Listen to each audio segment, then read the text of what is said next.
The end of your lease. Once your lease ends, you have a choice to stay in your rental unit or move out. Either way, you need to follow the proper steps as outlined in your current lease.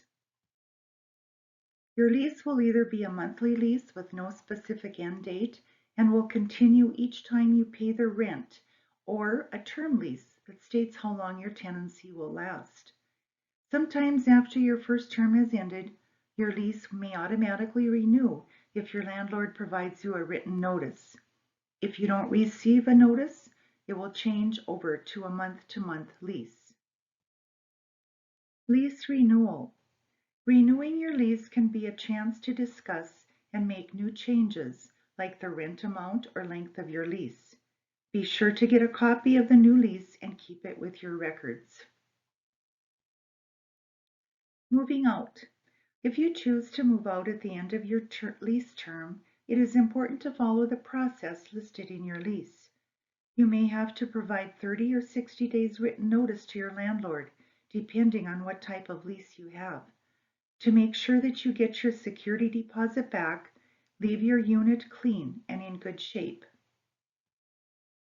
Closely follow the directions in the lease or those given by the landlord as to things like patching up and painting nail holes in walls, cleaning carpets, and returning keys. Make sure all personal belongings are removed and carefully clean the apartment, including all appliances. Before you leave, meet with a landlord to inspect the property's condition.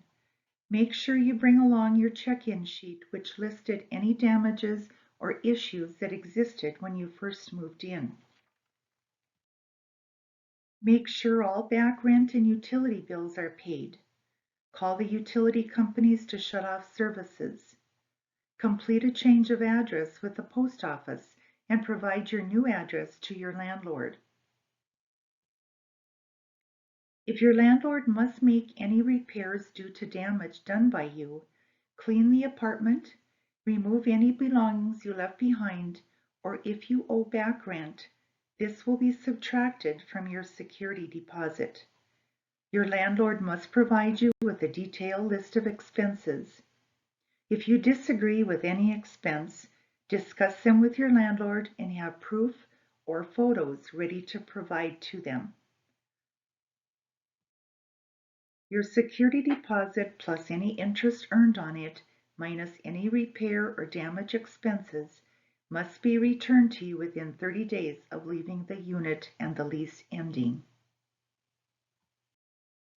This concludes the video on ending your lease.